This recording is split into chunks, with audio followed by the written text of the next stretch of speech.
Tudo bem? Hoje nós vamos falar sobre América do Norte, então focando ali México, Estados Unidos e Canadá. É claro que existe ali as Bermudas, né? As ilhas de Saint-Pierre-Miquelon, que pertencem à França, mas nós vamos comentar das três principais economias dessa América do Norte, ok? As mais relevantes aqui para este vídeo. Certo, gente? Então a gente vai comentar primeiro do Canadá, depois do México e também dos Estados Unidos, as suas questões sociais e econômicas, né? As suas características socioeconômicas, ok? Beleza? Então vamos lá, né? O que você sabe sobre o Canadá, né? O Canadá parte do seu território, né? Parte do seu território foi colonizado pelos franceses e pelos ingleses.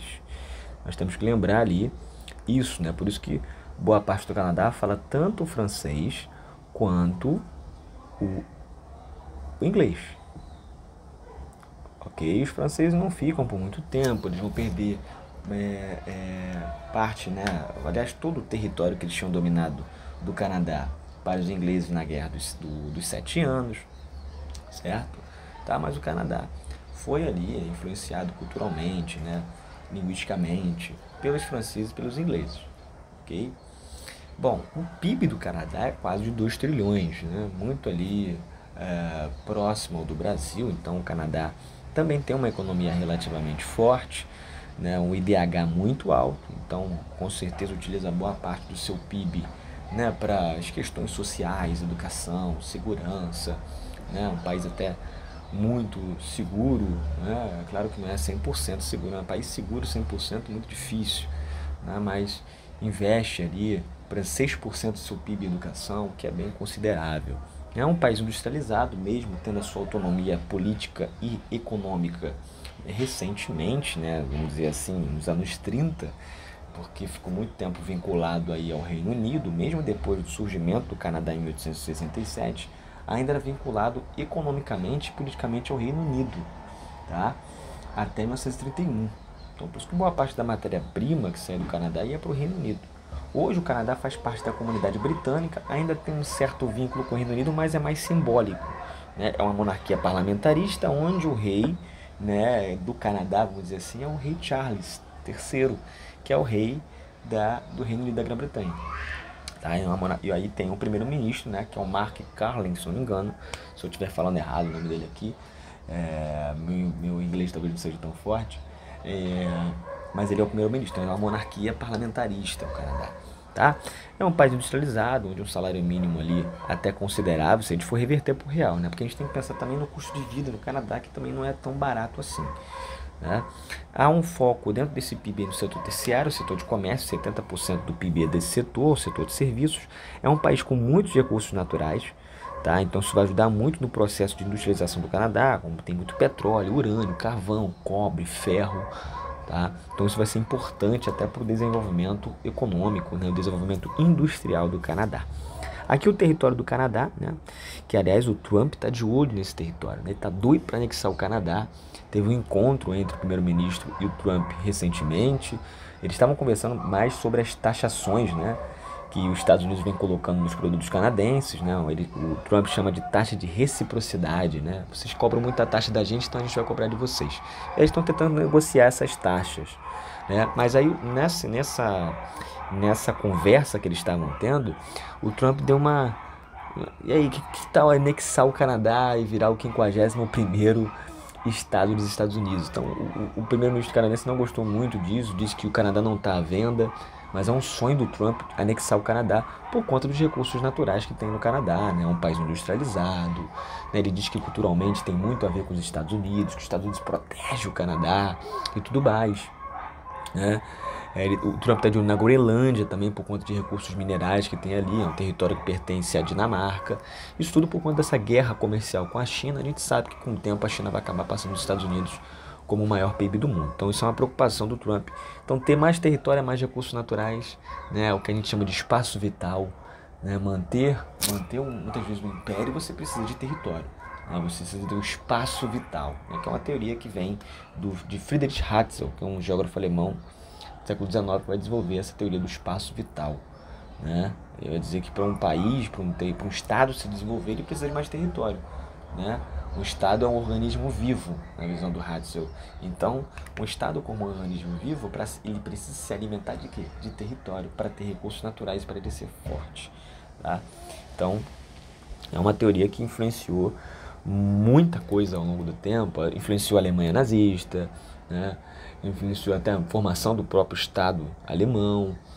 Tá? E é claro que ela vai estar ali dentro dessa geopolítica, né? Muita matéria-prima, quando o Canadá ainda não tinha sua autonomia política, né? O Canadá como já existia desde 1867, mas com uma autonomia política e econômica, ela só vai ter em 31. Então boa parte da sua matéria-prima ia para a mão do Reino Unido, né? As suas indústrias, quando aí o Canadá, que vai se industrializar também um pouco tarde, né? Elas estão mais aqui ao sul, na costa oeste e leste, né? Elas estão mais aqui nas regiões dos grandes lagos, disponibilidade hídrica, muita água vai ser importante para essas fábricas, para essas indústrias, né? Você está vendo aqui muitos recursos minerais, né? Você tem presença de cobre, ferro, níquel, chumbo, zinco, que vai ser utilizado nessas indústrias. E elas estão mais aonde, ó? Esses recursos naturais, mais ao sul, né? Você tem aqui uma área muito congelada, uma área de clima polar que é pouquíssimo ocupada. Por isso que boa parte da população do Canadá está aqui, ó, ao sul, né? Dos 38 milhões, o que não é muito para um território grande, estão concentrados aqui, mais ao sul, porque as indústrias estão mais ao sul, né? Porque a economia está mais ao sul, tá? Assim como os recursos naturais, os grandes lagos, que vão ser muito importantes para a industrialização do Canadá. Mas só que o Canadá ele é muito dependente do seu vizinho, então ele exporta muitos produtos para os Estados Unidos, né? E cobrava já algumas taxas, né, de alguns produtos e tudo mais, né? E aí o Trump vai colocar essas taxas como uma forma de reciprocidade, né? Você cobra muitas taxas de mim, né? Então eu vou cobrar também de você. A gente tem que lembrar que o Canadá, os Estados Unidos e o México, eles têm um acordo comercial entre eles, né? Eles têm um bloco econômico chamado USMCA, que era o antigo NAFTA, que é acordos comerciais, né? Vendas de diversas mercadorias entre os países.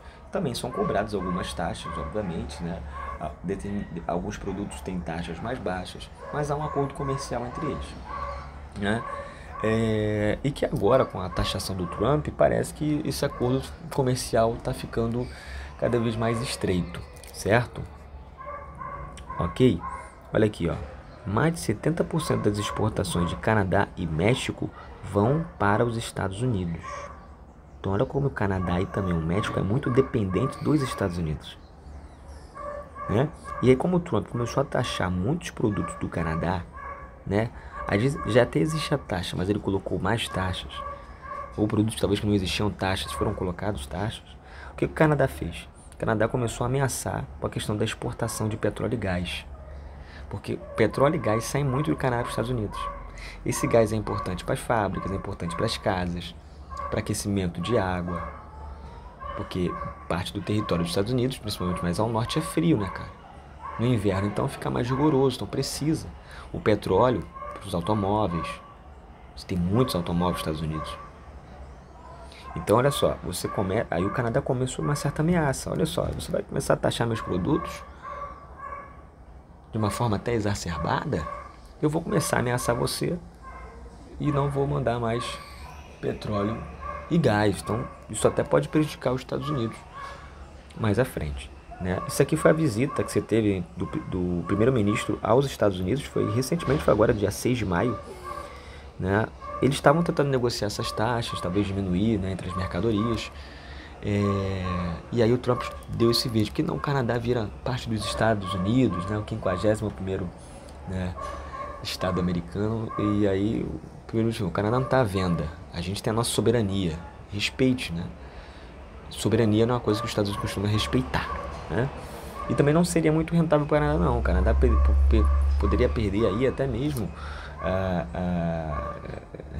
como se fosse, vamos imaginar que o Canadá fizesse parte agora de mais um estado dos Estados Unidos, né?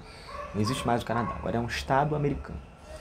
Cara, de participação no parlamento, o Canadá, pelo tamanho da sua população, mesmo sendo um território grande,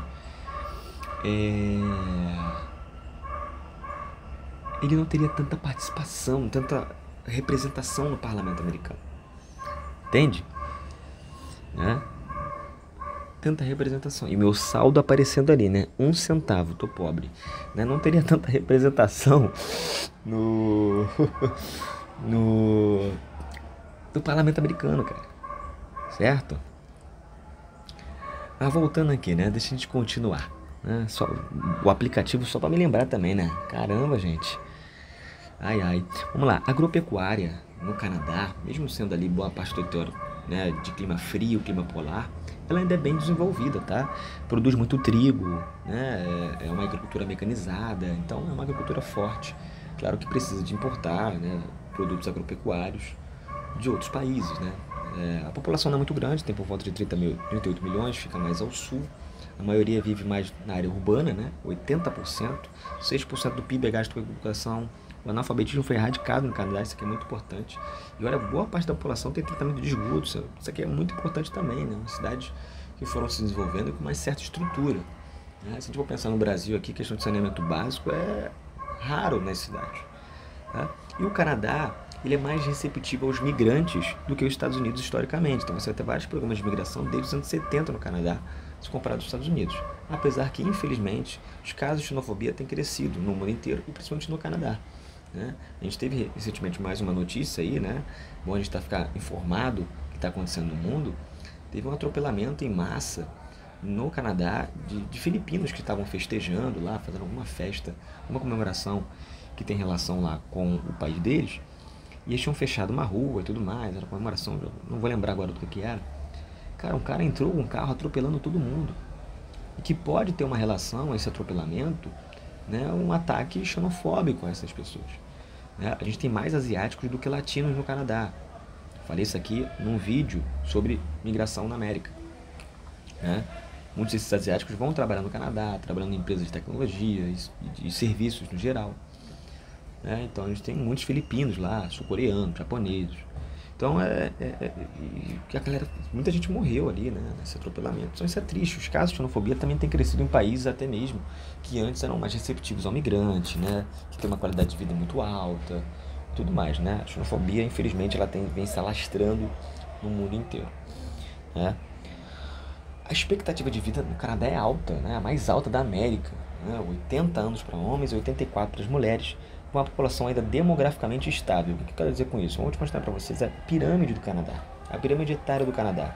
Você vê que a base é mais estreita, o meio aqui está um pouco mais largo, né? E a parte de cima, né? Só tirar isso aqui, gente, vou ter que ligar a internet aqui porque está complicado, né? Aparecendo as informações, né? A parte de cima está ficando maior, tá vendo? Está ficando maior.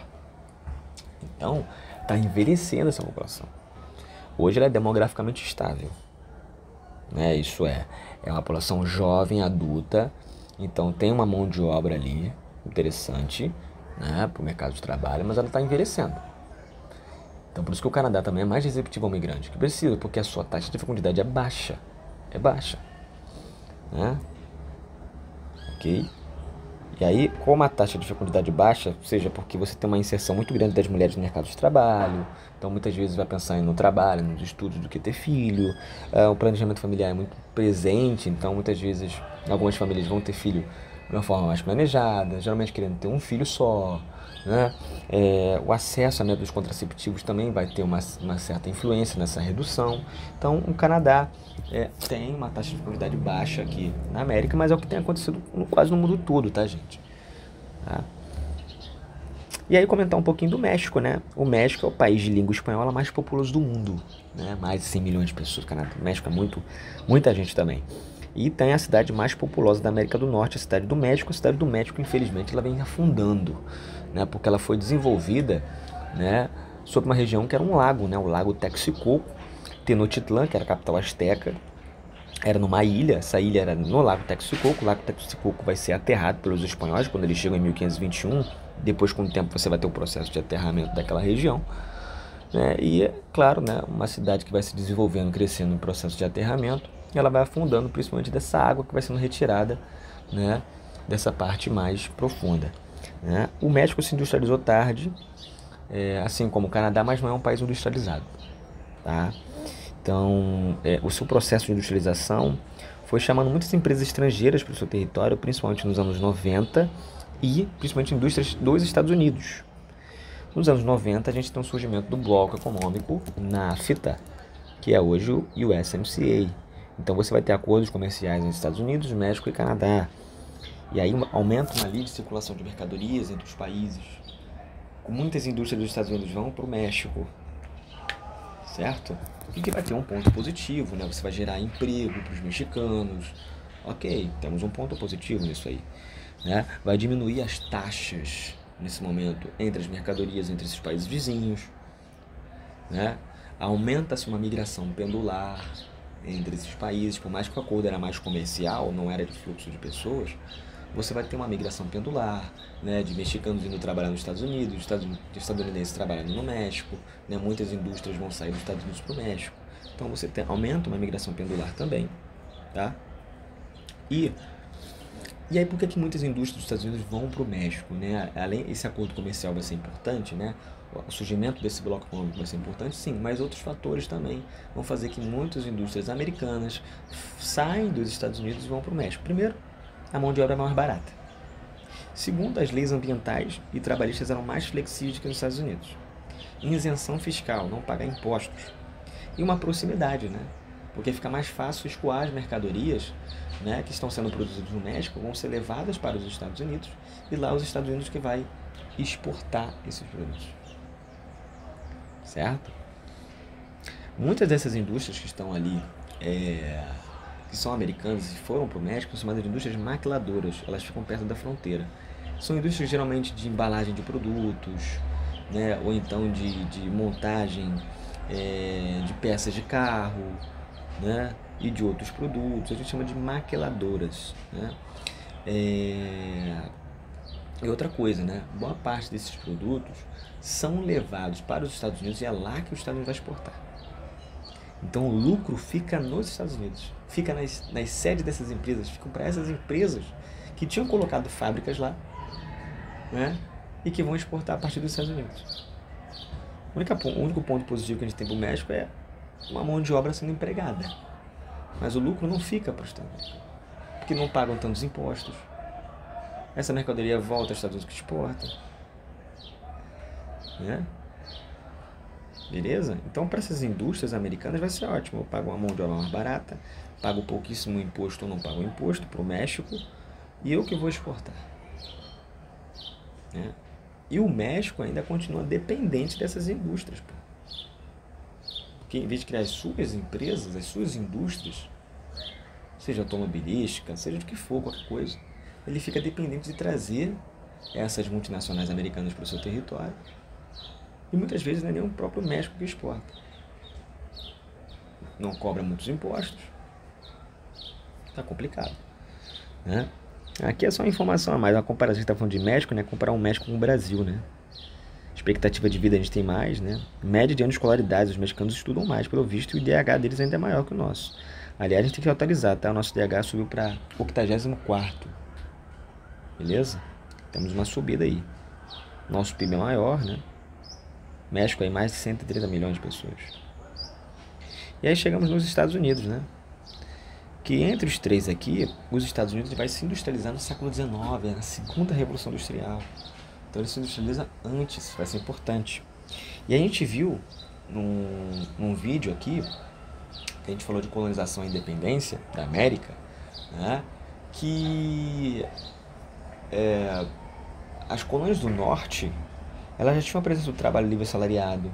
Você já tem muitos recursos naturais naquela região, né? Muita parte da produção abastecia o mercado interno. Então você já tinha um desenvolvimento muito importante na parte norte, que é hoje ali os Estados Unidos, que é hoje Nova York, Pensilvânia, que é ali que vai gerar o processo de industrialização dos Estados Unidos. Ali tem os grandes lagos, ali tem os montes Apalaches, recursos minerais. Então olha quanta coisa vai ser importante para a industrialização dos Estados Unidos começar na parte norte e nordeste ali. Porque você já tinha a presença do trabalho livre assalariado, você já tinha ali a produção ficando no mercado interno, né? Você tem recursos naturais, como a disponibilidade hídrica, como os grandes lagos, os montes Apalaches, recursos minerais. Então, olha, é importante, né? Vários fatores para o processo de industrialização dos Estados Unidos começar na parte norte e nordeste. né? Não é à toa que a população está concentrada mais a leste, né? Norte e nordeste aqui. E aí essa região a gente vai chamar de Manufacturing Belt. Tá? Belt significa cinturão, cinturão das manufaturas, né? Da produção industrial. Tá? Então é uma área mais antiga de concentração industrial no país, destaque principalmente para a indústria automobilística. É essa região, Detroit, no estado de Michigan, que vai surgir quem? A Ford, cara, né? Do Henry Ford. Então nessa porção aqui, deixa eu mostrar para vocês, tá vendo? Que está em laranja um pouco mais forte, né? Onde está Detroit, onde está Nova York, Cleveland. A indústria automobilística vai ser muito forte. É aqui que começa o processo de industrialização dos Estados Unidos. Mas você vai ter outras indústrias presentes ali, ó, de petroquímica, a indústria naval, a de material ferroviário, a de máquinas agrícolas. Então, outros tipos de indústria também. Mas vamos focar aqui em uma indústria automobilística muito forte, tá? Principalmente em Detroit, cara. Detroit vai sofrer um apagão de fábricas. Muitas fábricas vão sair de Detroit. Por quê? A gente tem que pensar que entre os anos 60, 70 e 80, a gente tem um processo de globalização se intensificando, né? Um fluxo maior de mercadorias no mundo acontecendo, um fluxo maior de informações. A gente vai ter já ali o computador, depois mais à frente você tem a internet, depois você tem os celulares. É claro que num fluxo, num ritmo muito menor do que é hoje, né? Mas esse fluxo de informações, de comunicação aumenta, o fluxo de mercadorias vai aumentar porque os transportes vão ficando mais avançados. Você tem os navios de container, você tem os aviões cargueiros, você começa o quê? Exportar mais mercadorias pelo mundo. O capitalismo vai se intensificando, a globalização também. Muitas empresas de automobilísticas e de outras, né, ali nos Estados Unidos vão começar a ir para outros países, cara, onde vai ter mão de obra mais barata, a mão de obra dos Estados Unidos está ficando mais cara, né? E agora, como eu tenho um fluxo maior nos transportes e nas comunicações, o que vai acontecer? Eu posso entrar, a minha sede aqui nos Estados Unidos, entrar em contato com fábricas que estão lá, sei lá, no Vietnã. E eu vou produzir de lá. E eu vou exportar de lá. E o lucro volta todo para cá. Né? Eu vou pagar menos imposto lá. Então muitas empresas vão para a Coreia do Sul. A Coreia do Sul vai ser muito influenciada culturalmente pelos Estados Unidos. Vão para o Japão, pós-Segunda Guerra. O Japão também vai sofrer uma interferência dos Estados Unidos pós-Segunda Guerra. Tá? Então essas indústrias saem dos Estados Unidos e vão para outros países, vão para o continente africano, vão para a América Latina, que também vai estar sendo muito influenciada pelos Estados Unidos nesse período. Né? Já há muito tempo, desde o século XIX, continua pós-Segunda Guerra e durante a Guerra Fria. Pô. A América Latina vai ser sempre muito influenciada pelos Estados Unidos, agora que está mudando por conta da China. E a gente vai estudar mais à frente aí sobre essa influência, né, dos Estados Unidos desde lá de trás, aqui na América Latina. A gente vai estudar isso aí, calma, lá no capítulo 16. Beleza? E aí essa região ela vai começar a ficar o quê? Virar um cinturão das ferrugens, um cinturão abandonado, chamado de Rust Belt. Muitas cidades vão ser abandonadas por essas fábricas, principalmente de indústria automobilística, como Detroit. Né? E elas vão indo para outro lugar. Isso não quer dizer que essa porção do território dos Estados Unidos está com uma economia mais fraca, está desindustrializada. Não, pô. É ali que está Nova York ainda. É ali que está a Pensilvânia. É ali que tem estados fortíssimos economicamente. A Bolsa de Valores de Nova York está ali, cara. Série de várias empresas americanas e de outros países estão ali, cara. Ou as subsedes, né? É ali que está a cidade de Nova York, cara. É ali que tem as megalópolis, que são metrópoles, que estão cada vez mais se juntando, que a gente chama de conurbação, que a gente vai aprender isso mais à frente. Ou Boston e Washington. Washington, a capital, está ali também. Há um fluxo de pessoas muito grande, né? Trabalho. Então, é uma região que morreu economicamente. Mas, hoje é chamado de Cinturão das Ferrugens. Né? Rust Belt.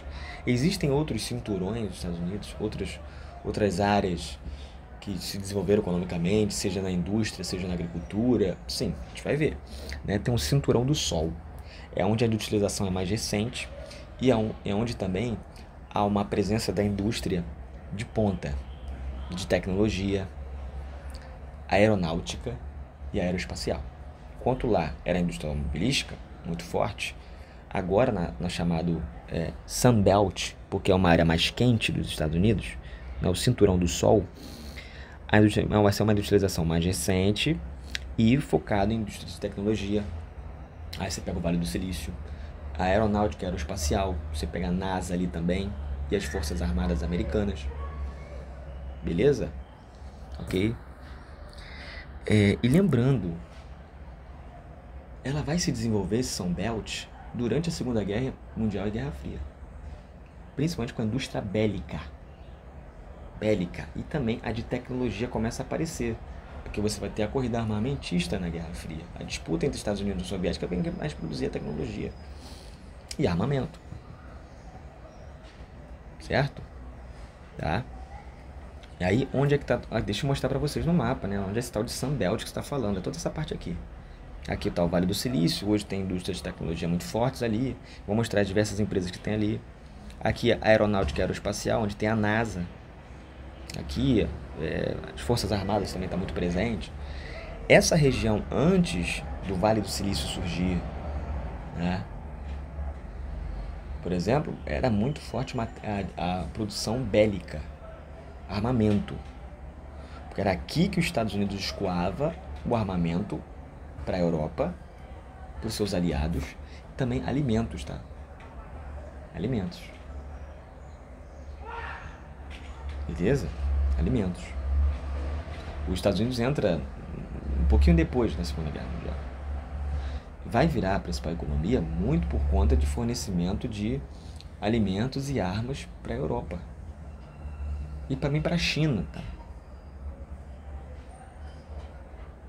Beleza? Tá? Então, um ponto importante aqui. Na parte oeste foi mais impulsionada pelas operações militares na Segunda Guerra. Na Guerra Fria também, você vai ter a Guerra da Coreia, a Guerra do Vietnã.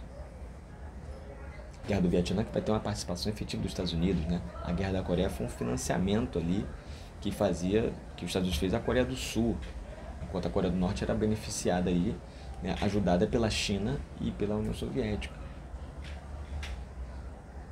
Então, essa área aqui do Sun Belt, né, você vai ter uma produção de material bélico e também de alimentos muito forte, tá? Na Segunda Guerra, na Guerra Fria, tá?